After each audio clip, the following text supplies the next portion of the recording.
Hello friends, welcome to our YouTube channel brain for code learning.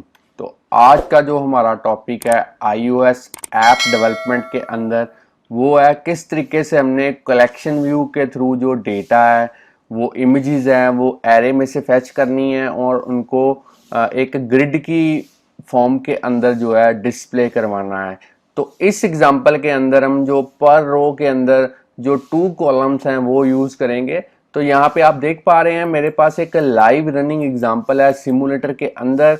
तो यहाँ पे आप देख पा रहे हैं मैंने जो इमेजेस डिस्प्ले करवाई हैं वो बेसिकली कलेक्शन व्यू की हेल्प के साथ डिस्प्ले करवाई हैं और यहाँ पे काफ़ी अच्छा जो ग्रिड लेआउट है वो हमने कस्टमाइज करके यूज़ किया है। तो चलिए फ्रेंड्स, यहाँ पे सबसे पहले आप थ्योरेटिकली इसको जान लें, एक बार फिर से रिव्यू कर लेते हैं कि कलेक्शन व्यू किस तरीके से हम जो कौन सी क्लास जो है वो यूज़ करेंगे इम्प्लीमेंट करने के लिए। तो इस एग्जांपल के अंदर बेसिकली है क्या, सबसे पहले आप सीखेंगे कि कस्टम सेल कैसे क्रिएट करते हैं कलेक्शन व्यू के अंदर। फिर आपको पता चलेगा कि फ्लो लेआउट के अंदर कौन कौन सी ऑप्शंस आपके पास अवेलेबल हैं और जो डायरेक्शन है स्क्रॉल डायरेक्शन वो हम यूज़ करेंगे वर्टिकल, और इसमें 2 columns in a single row हम इस तरीके से जो इमेजेस हैं वो डिस्प्ले करवाएंगे। तो चलिए, आईओएस के अंदर बिल्ट इन क्लास है जिसको हम कहते हैं यूआई कलेक्शन व्यू। तो इसी क्लास के थ्रू हम जो डेटा है वो एक कस्टमाइज्ड लेआउट के अंदर जो है वो रिप्रेजेंट कर सकते हैं।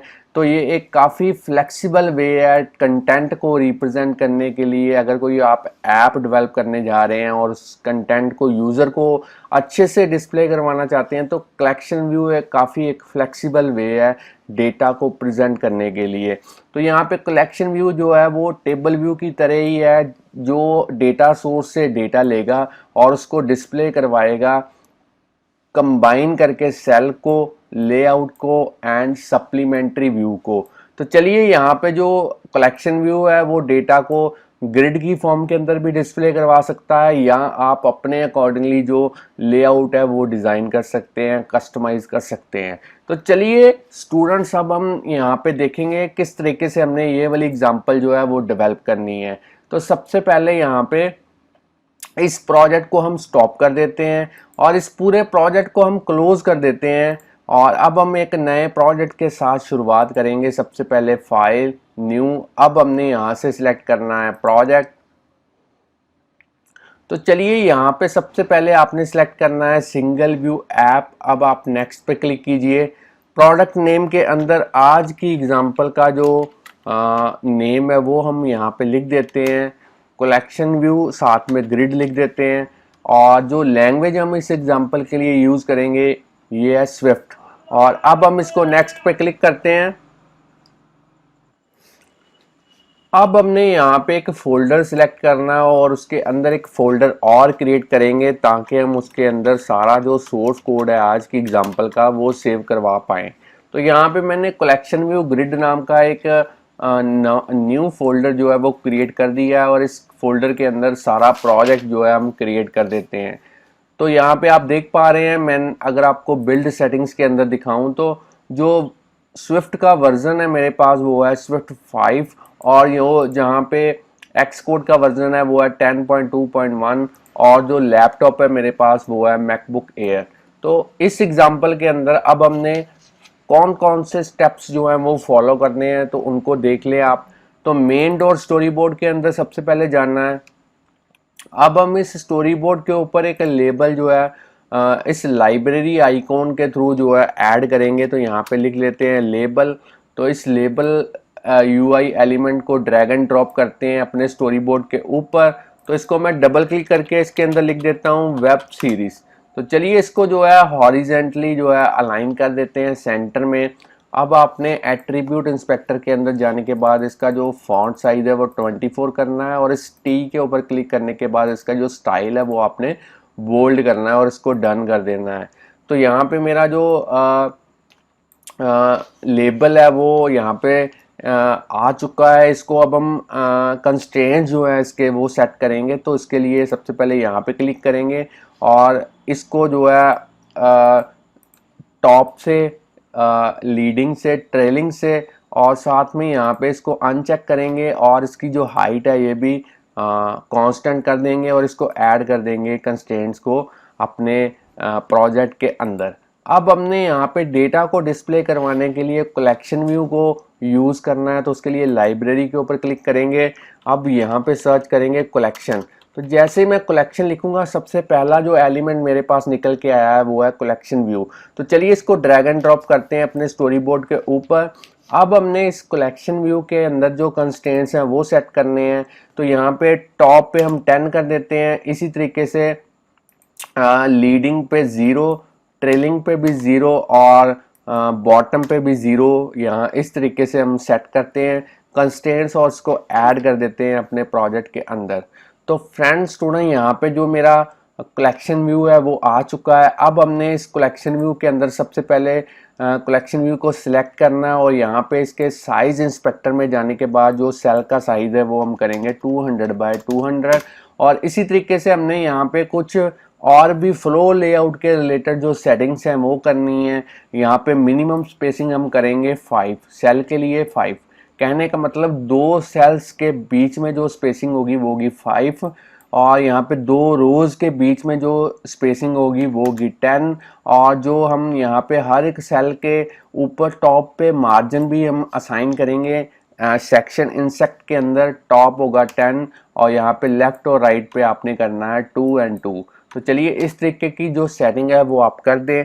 इस एग्जांपल के अंदर हम जो लेआउट क्रिएट करने जा रहे हैं वो बेसिकली स्टैटिक लेआउट है। कहने का मतलब अगर कोई आईफोन अगर की स्क्रीन जो है वो किसी और आईफोन में इस एप्लीकेशन को रन करेंगे तो हो सकता है इसका लेआउट थोड़ा सा चेंज हो जाए, मगर नेक्स्ट अपकमिंग वीडियोस के अंदर हम आपको बताएंगे किस तरीके से आप डायनेमिक लेआउट भी क्रिएट कर सकते हैं जो कि रिस्पॉन्सिव होगा, जो आपकी स्क्रीन के अकॉर्डिंगली जो है अपने आप को जो है वो कॉन्फ़िगर करेगा।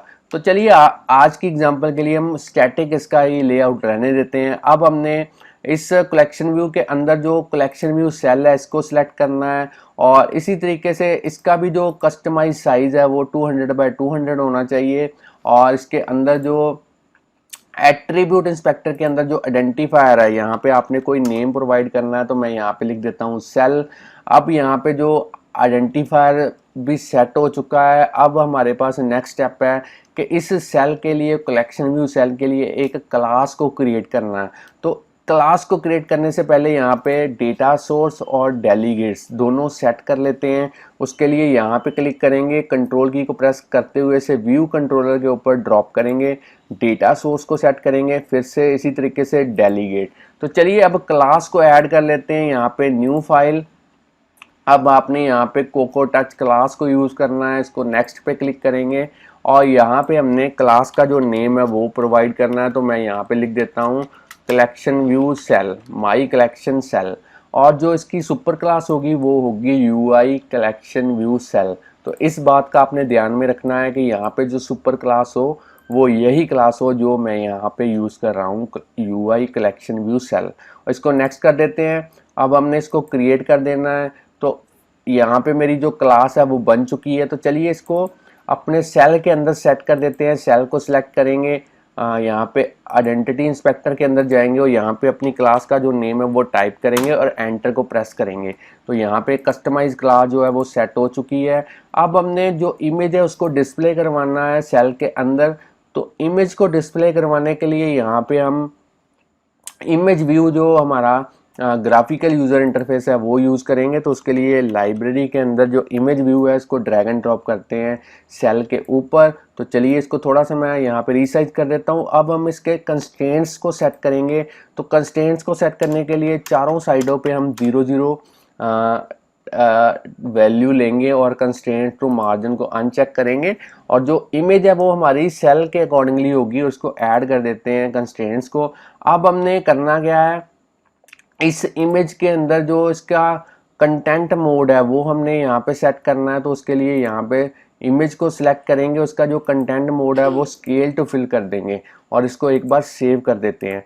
तो चलिए अब हमने इमेजेस को डिस्प्ले करवाने के लिए इमेजेस को यहाँ पे असेस्ड फोल्डर के अंदर कॉपी पेस्ट भी करना है। तो उसके लिए मैंने पहले से ही जो इमेजेस हैं वो यहाँ पे डाउनलोड करके रखी हुई हैं। इसको मैं आपको दिखाऊं तो इन सभी इमेजेस का जो साइज़ है वो मैंने 200 बाय 200 पहले से ही सेट करके रखा हुआ है। तो चलिए इन इमेजेस को इस तरीके से सिलेक्ट करते हैं और ड्रैग एंड ड्रॉप करते हैं ऐप आइकॉन के नीचे। अब मेरे प्रोजेक्ट के अंदर जो इमेजेस है वो आ चुकी हैं। अब हमारे पास जो अगला स्टेप है वो है हमने कोड लिखना है। तो कोड लिखने के लिए मेन डॉट स्टोरी बोर्ड के अंदर पहले इस इमेज को सेट कर देते हैं। तो चलिए एक इमेज यहाँ पे सेट करके देख लेते हैं क्या ये प्रॉपर्ली यहाँ पे डिस्प्ले होती है। तो बिल्कुल सही है। अब हमने view controller dot Swift file के अंदर जाना है, मगर इससे पहले भी हम यहाँ पे इस इमेज व्यू का जो हमारे पास आईबी आउटलेट है वो क्रिएट कर लेते हैं माई कलेक्शन सेल क्लास के अंदर। तो असिस्टेंट एडिटर के अंदर चलते हैं, बाकी विंडोज़ मैं यहाँ पे हाइड कर देता हूँ ताकि कोड को देखने में आपको कोई परेशानी कोई दिक्कत ना हो। तो यहाँ से आपने मैनुअल के थ्रू जो है माई कलेक्शन सेल जो स्विफ्ट क्लास है इसको ओपन करना है और यहाँ पे इस इमेज के ऊपर कंट्रोल की को प्रेस करते हुए यहाँ पे ड्रॉप करना है और यहाँ पे माई इमेज इस तरीके से जो आईबी आउटलेट है एक वेरिएबल क्रिएट करना है इस इमेज व्यू का। तो चलिए अब हमने नेक्स्ट क्या करना है, अब हम एडिटर के अंदर चलते हैं, my view controller dot Swift file के अंदर जाना है। इसको पहले सेव कर लेते हैं माई कलेक्शन सेल फाइल को। व्यू कंट्रोलर के अंदर अब हम कोडिंग की तरफ जाएंगे। तो कोडिंग की तरफ जाने से पहले यहाँ पे जो डेटा है उसको डिस्प्ले करवाना है। तो डेटा हम एज ए एरे यूज़ करेंगे। तो एरे के अंदर हम जितने भी इमेजेस के नेम है वो सेम नेम यूज़ करेंगे जो इमेजेस के नेम यहाँ पे हमने यूज़ किए हैं। अगर ये सभी स्मॉल लेटर में है तो स्मॉल लेटर में ही होने चाहिए, अगर कहीं कैपिटल लेटर है तो कैपिटल लेटर को यूज़ करना होगा एरे के अंदर एलिमेंट के नेम के अंदर। कहने का मतलब ये जो नेम्स है ये केस सेंसिटिव होने चाहिए। तो view controller dot Swift file के अंदर चलते हैं और यहाँ पे जो है एक एरे क्रिएट करते हैं वेब सीरीज इमेजेस। और ये किस टाइप की एरे होगी, ये स्ट्रिंग टाइप की एरे होगी और इसके अंदर जो एलिमेंट्स होंगे वो हम स्टैटिक एलिमेंट यूज़ करेंगे। तो वो बेसिकली इमेजेस के जो नेम है वो होंगे। मैं 6 वेब सीरीज़ के जो नेम है वो यहाँ पे यूज़ करूँगा, आर्या, असुर। और अब हम यहाँ पे देख लेते हैं और कौन कौन से नेम है, क्रिमिनल जस्टिस, पताल लोक, स्पेशल ऑप्स। तो चलिए इन्हीं नेम को हम यहाँ पे यूज़ करते हैं, क्रिमिनल जस्टिस, पताल लोक। और यहाँ पे अब और देख लेते हैं द फैमिली मैन। और जो 6 नंबर पे है वो भी देख लेते हैं कौन सा, स्पेशल ऑप्स। तो यहाँ पे लिख लेते हैं स्पेशल ऑप्स। तो चलिए इन्हीं नेम्स को मैं और भी ज़्यादा जो इमेजेस हैं वो डिस्प्ले करवाने के लिए सेम नेम्स को यहाँ पे यूज़ कर लेता हूँ। आप अपने अकॉर्डिंगली जो डिफरेंट इमेजेस जो है और भी नंबर ऑफ इमेजेस जो है वो यूज़ कर सकते हैं। अब हमने यहाँ पे जो प्रोटोकॉल है वो यूज़ करना है। तो यहाँ पे UI collection view data source और यूआई कलेक्शन व्यू डेलीगेट्स, तो ये दो प्रोटोकॉल हम यूज़ करेंगे। और जैसे इसको सेव करेंगे यहाँ पे एक मेरे पास एरर निकल के आई है, क्योंकि जब भी आप किसी प्रोटोकॉल को अपने क्लास के अंदर यूज़ करते हैं तो आपको उस प्रोटोकॉल को कंफर्म करने के लिए उसके जो कंपलसरी मेथड्स हैं उनकी कोडिंग इम्प्लीमेंट करनी काफ़ी ज़रूरी है, वो करनी ही पड़ती है आपको। इसलिए मैं जैसे ही फिक्स के ऊपर क्लिक करूँगा तो आप देख पा रहे हैं मेरे पास 2 मेथड्स जो हैं वो कंपलसरी हैं, इनको कोड करना ही हमें पड़ेगा। सबसे पहला यहाँ पे नंबर ऑफ आइटम्स कितनी होनी चाहिए सेक्शन के अंदर। तो यहाँ पे मैं रिटर्न करूँगा जितने वेब सीरीज इमेजेस एरे के अंदर एलिमेंट्स हैं उतनी ही जो नंबर ऑफ आइटम्स हैं वो होनी चाहिए। अब हमने यहाँ पे जो सेल है उसको क्रिएट करने के लिए कोड लिखना है। तो यहाँ पे मैं लिखूँगा सेल और ये कलेक्शन व्यू के ऑब्जेक्ट के थ्रू हम DQ मेथड को यूज़ करेंगे और यहाँ पे जो आइडेंटिफायर है वो लिखेंगे। तो बेसिकली आइडेंटिफायर आया कहाँ से, तो मैंने पहले भी आपको बताया था कि यहाँ पे जैसे ही आप सेल के अंदर जो आइडेंटिफायर का नेम लिखेंगे इसी नेम को आपने कोड के अंदर भी यूज़ करना है। तो उसी नेम को मैं कोड के अंदर यूज़ कर रहा हूँ, इसलिए मैंने यहाँ पे सेल लिखा है। तो इस पूरे को हम कन्वर्ट करेंगे as a my collection cell. तो चलिए सेल के थ्रू उसका जो माई इमेज नाम का जो व्यू इमेज व्यू का ऑब्जेक्ट था उसको असेस करेंगे और उसकी इमेज को सेट करेंगे। इमेज कहाँ से आएगी, UI इमेज के नेम्ड पैरामीटर के थ्रू जो हमारी वेब सीरीज इमेज एरे का एलिमेंट है वो यहाँ पे यूज़ करेंगे। कौन सा एलिमेंट, वो हम इंडेक्स पाथ डॉट रो के थ्रू यहाँ पे सेस करेंगे और इस सेल को जो है हम रिटर्न कर देते हैं यहाँ पे। तो चलिए, कोडिंग हमारे पास यहाँ पे हो चुकी है, काफ़ी सिंपल कोडिंग है। अगर आप चाहें तो इस कोडिंग को जो है यहाँ पे वीडियो को पॉज करके इसको नोट डाउन कर सकते हैं। तो फ्रेंड्स स्टूडेंट, यहाँ पे मेरा कोड जो है वो हो चुका है ग्राफिकल यूज़र इंटरफेस के थ्रू। जो यहाँ पे हमने कॉन्फ़िगरेशन है वो भी कर दी है। अब हम इस प्रोजेक्ट को एक बार रन करके देखते हैं क्या ये प्रॉपर्ली वर्क करता है। तो चलिए मैं इसको रन कर देता हूँ सिमुलेटर के अंदर। तो फ्रेंड्स स्टूडेंट, यहाँ पे मैंने जो ऐप है वो बिल्ड कर दी है, ऐप इंस्टॉल हो चुकी है। तो अब हम देखेंगे क्या ये प्रॉपर्ली जो डेटा हमारा यहाँ पे है वो डिस्प्ले हो पाता है। तो यहाँ पे आप देख पा रहे हैं जो डेटा है वो प्रॉपर्ली, इमेजेस जो है वो प्रॉपर्ली फॉर्मेट के अंदर जो है वो यहाँ पे डिस्प्ले हो चुकी हैं।